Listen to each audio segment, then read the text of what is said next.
Rich Nico Williams the bia e be sorry bia na asamfofo bia ba be boom. And it is understandable because oya brantie bia onimbo ne bo oya young ni team na owo no very very traditional. Omubo omu ankasa de ban. And it's all balance or case before makwa. You must face some resistance be any saga kaka ansana. What me a business with Athletic Club de Bilbao. What is the latest? Anna Juan Laporta a command speech in front of the socios of Barcelona. Yeka socios of Barcelona, yeka the club members. Omo to abayi the president, you know, omo mutia dues ema ekuo no any ade. Ye bosses in Biaria, their shadow congresses are Barcelona call na in front of the members, you know, na the president and paying for abe bua kontanu ma be didi nkomo about the way enoma esitie. Na Rich enya congress na si yapo wie no ana msamchofo ekobisa Juan Laporta say na Nico sensem no ekosen ana Juan Laporta de koto msamchofo enim say oh Nico no yepe no na ye wo strategy a ye di benya no ye mfa nto abonten na mom no ye wo plan a ye di benya Nico no na mami kan kire mo say Nico club a friend Athletic Club Oma fa ye chi any La Liga for akwa di nkomo say ye betimi ato abrante na na say ye ntimi nto but ye ka kire wiase nyina say Nico no ye wo sika ye betimi di ato no and ye bekọ akwa koto no Rich Juan Laporta ka sem ni say kim ayame yame prem ho ameba ma close Athletic Club taps na mi jawo adene so I would have shown you enwia and a beba for no the official communique on asema Juan Laporta aka no aba abontin na omasem nyina ye tietia and I agree with them. Rich amana wa La Liga mu a your friend 1:1 any sikasem mure bia wo league ni mu bia no Rich I apply to class ni nyina wo enti obi atimra na se. Number 2 Barcelona who a member of Yekuo no last season La Liga no say ma okwa ma who register abante for the Daniel Olmo beyond a certain period. Otamasem ni free La Liga any internal mechanism and the assembly call outside courts.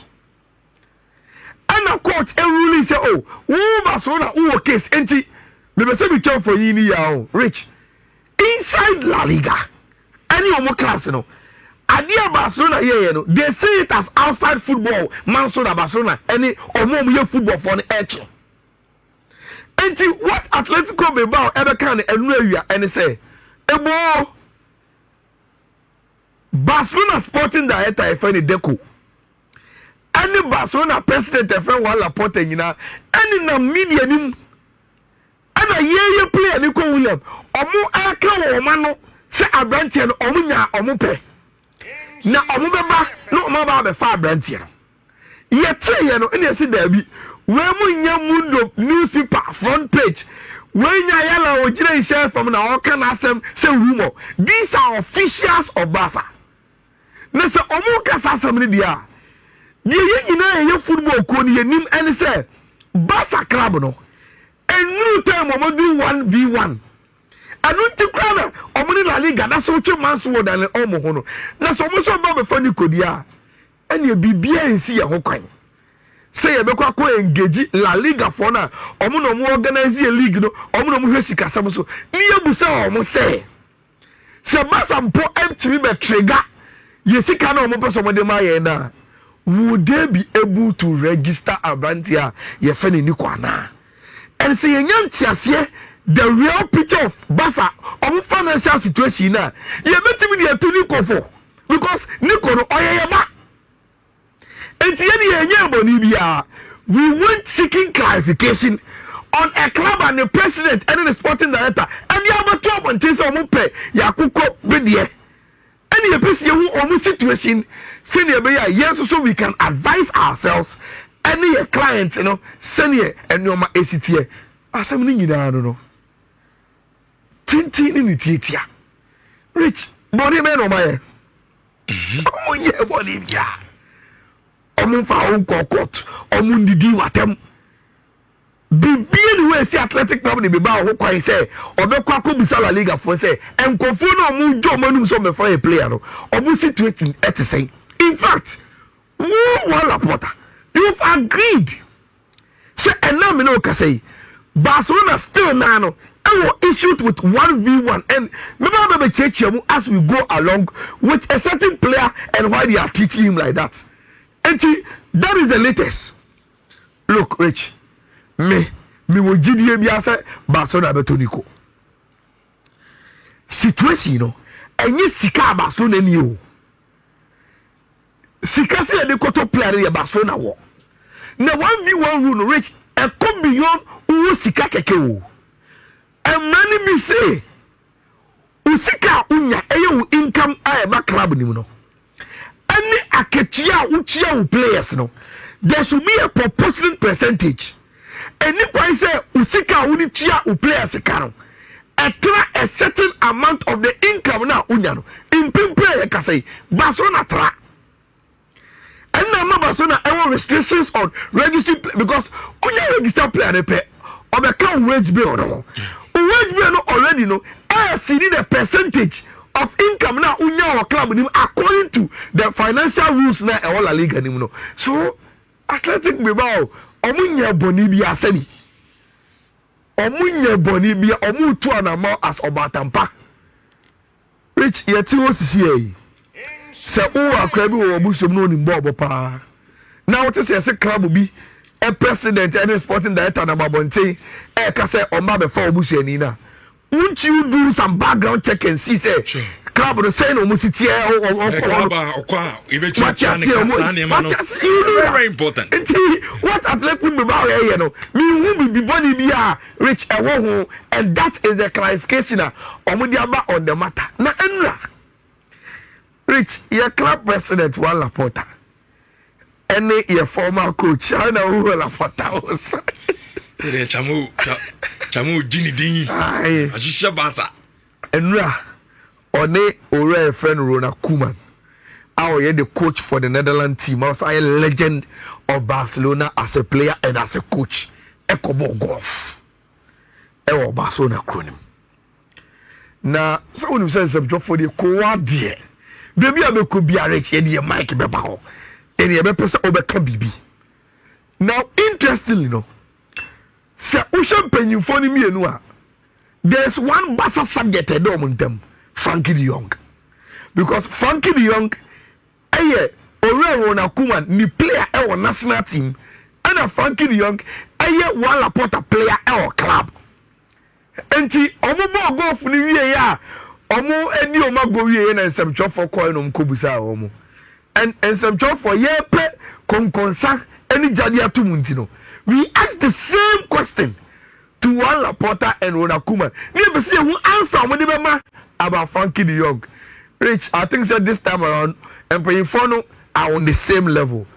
One reporter say Barcelona person extending the contract of Frankie de Jong and contract extension and negotiation in track question then they ask Ronald Koeman say what Barcelona abanti friend of Frankie de Jong Obama our national team the situation with Barca only who be ana I was say the only say Frankie de Jong national team now on engage as manager and player relationship abanti see any J Barcelona and person what Barcelona eche enti onim say Frankie de Jong problem bia we staying at club your friend Barca enti Rich and the one reporter anyone Koeman on the subject of Frankie de Jong were positive. Say the reason why I brought this in the last 2-3 seasons, the controversy of Frankie de Jong. He almost even joined Manchester United.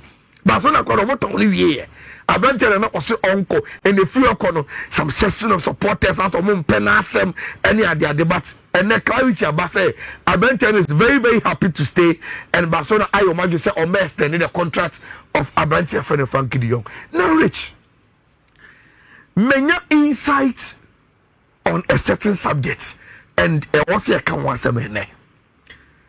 Barca sign one Garciano. Nobody and I say on your good goalkeeper.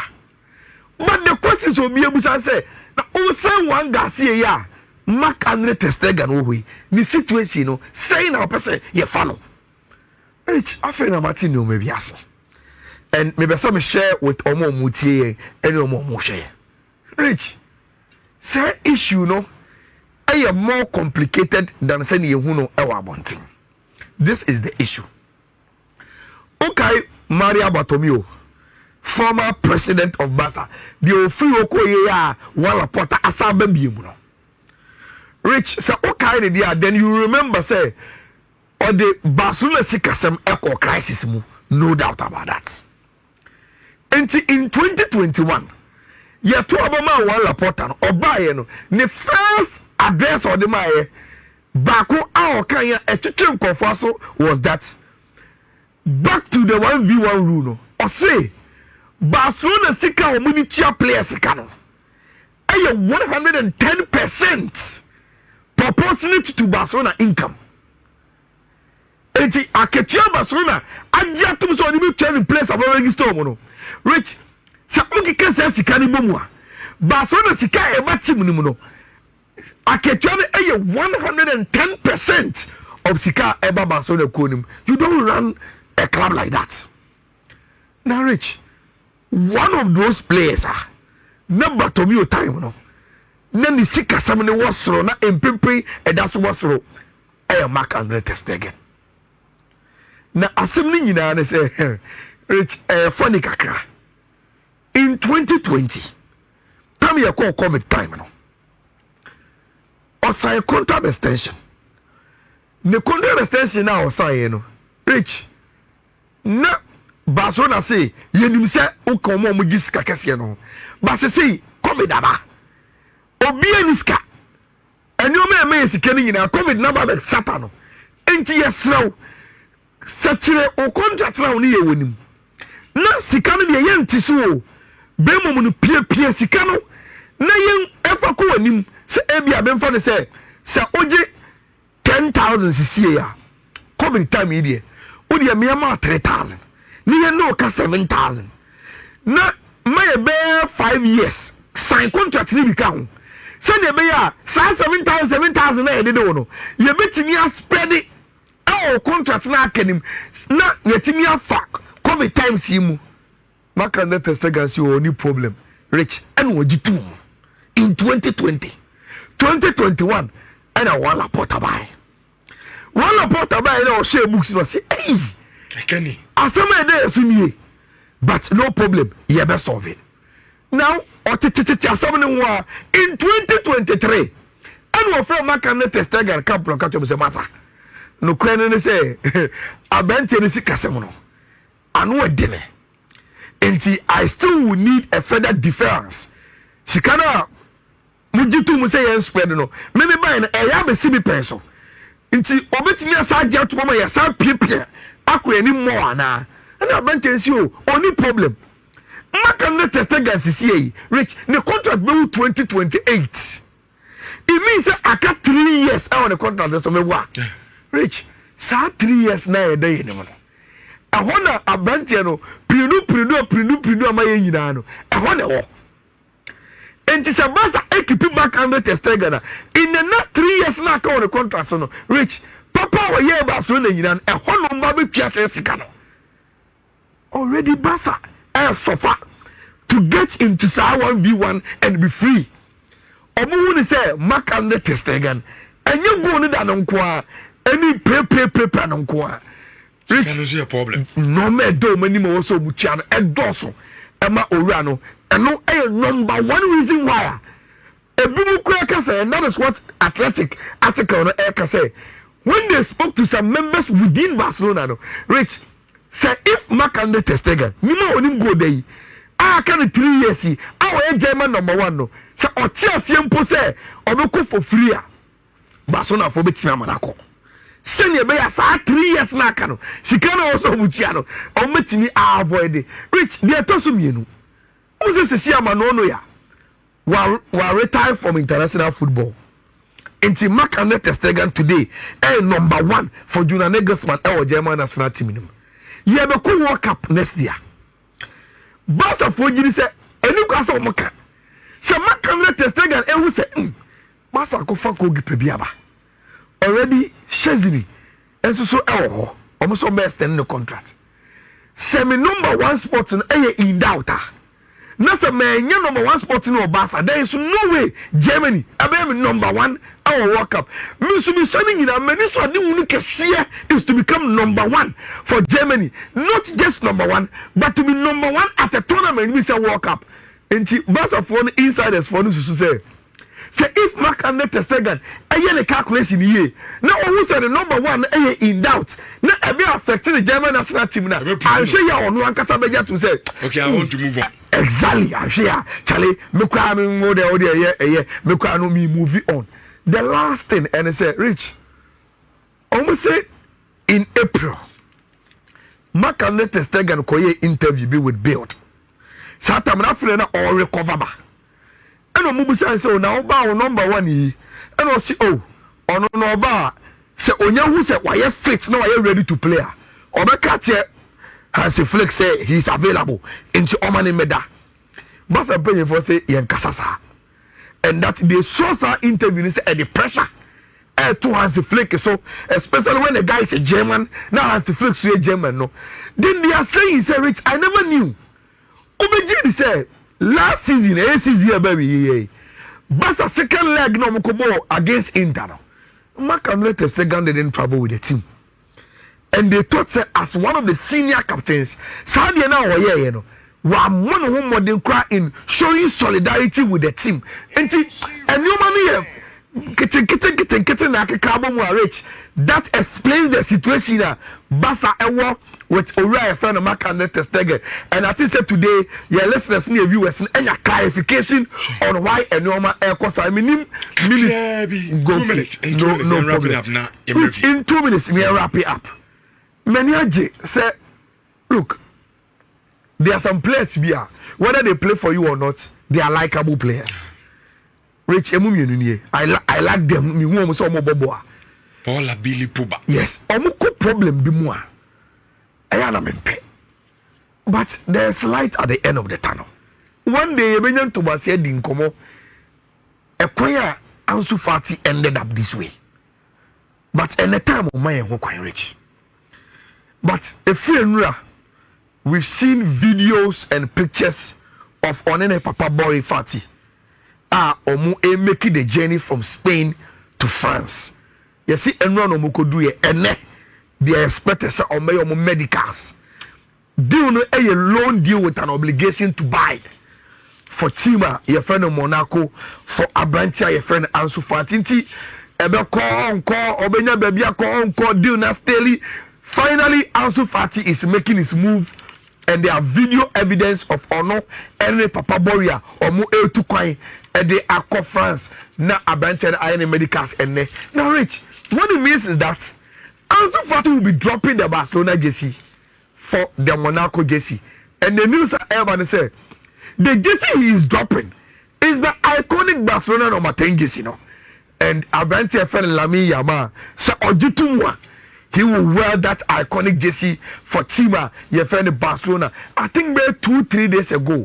And Rebecca said, the quick front page, is giving us a hint to say, I went to friend the Popo so any Monaco away for 2 years. Rich, and also so Echo Drew, the Nice airport, and these are videos of Popoba landing at Nice airport where also so is expected to make so many medicals and with Ansu Fati, not Wababe Counter Rich. Say omu medicals no mo pass here. This is going to be Monaco. In their 4-2-3-1 Rich, they are going to have Ansu Fati, Minamino, and Popoba behind either Mbongo or Balagun. Say Obiosho French League ni biano. Rich, this will be a nice prospect to watch. And me will feel only third. Our French league and behind Marseille and Paris Saint-Germain. So they will be playing in the Champions League. And Medical Becheche will say, Paul Pogba say the reason why he didn't move to MLS and after Saudi, and he said he wanted to play in Europe. Now we're to justify why you should be among Didier Deschamps and in the squad and Rich. I told them here, a Kwemi a first one, and some second chance. Look, when we say Paul Pogba,